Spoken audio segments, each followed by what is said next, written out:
This is the video game Banished. I'm going to do a quick tutorial about how to trade in the video game. So the first thing you have to do is you have to build a trading post, and once it is built, you have to go into professions and you have to look for trader, and you have to have at least one person. You actually don't need the trader to do trades, but you need him to bring resources into your trading post. You need to trade something. You need to give something. So you have to go to your inventory and you have to decide what you want to provide. In my case, I'm providing ale, and you have to enter the desired number of items you're going to store in the trading post. In this case, I put 9,999.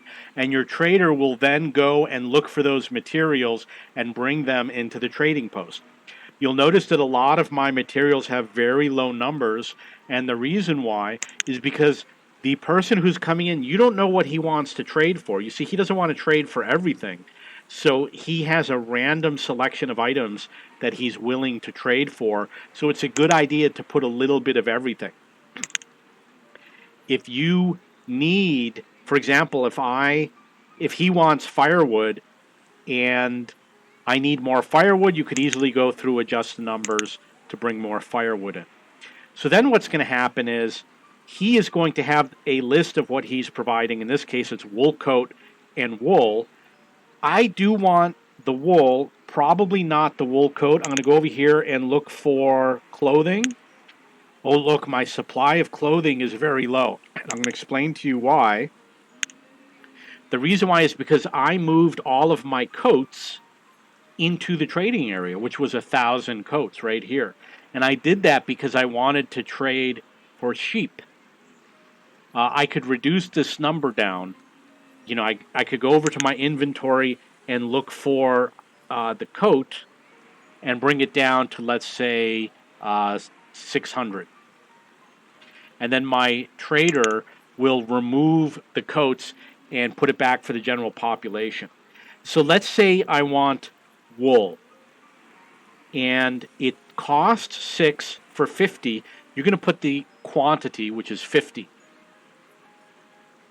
And then look at what I'm willing to trade. Ale. I'm willing to trade ale. 6 and 8. So you're going to take the 300, which is a total value, divide it by 8, which is 40.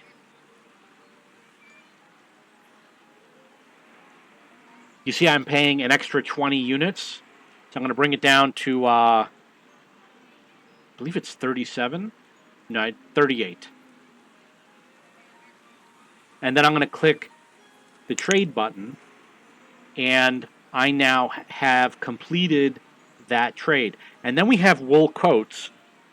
So it costs 18. I don't want to trade other coats. I would be willing to trade leather, but I use the leather to produce coats, so okay, I'm not willing to make that trade. What is it that I would be willing to trade? Usually food. Usually I have a large... Oh, you look at that. Look at all this ale. I've got all this ale. I could pick up all these wood coats. However, I've got 1,000 hide coats. I don't want the wool coats.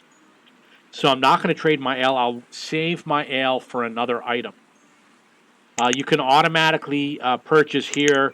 You will do it either when the merchant arrives or when they leave. I usually do it when he arrives. And you can move the priority, what you're willing to purchase, to the top of the list. I would purchase, for example, I would sell alcohol and purchase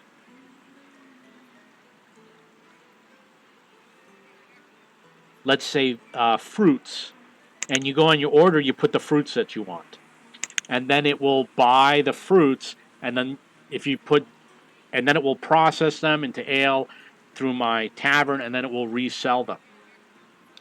Unfortunately, you can't decide how you pay, so you're going to have to work that out on your own. And the only way to do that is to build a trading post that is specialized. For example, decide only put what you're willing to trade into that trading post and what you're willing to buy. There's something called an order.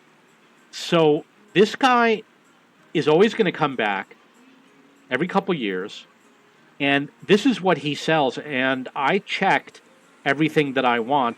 For example, I put wool coat. I don't want wool coats. That might have been a mistake. I will take the stone. I put down steel tools in case I run out of tools. You always want someone coming in with tools in case you run out. But really what you, like hide coat, I don't need hide coat. So we're going to take that out. But I need things like iron and stone and coal. Wool, not so much, because look at that. I have sheep waiting to go into pasture. I'm not going to need wool anymore.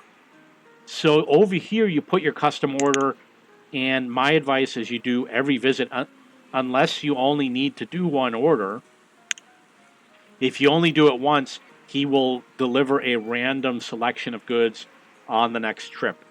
Okay, so that is a little bit about how trading works, just the basics. If you have any questions or comments, please post below.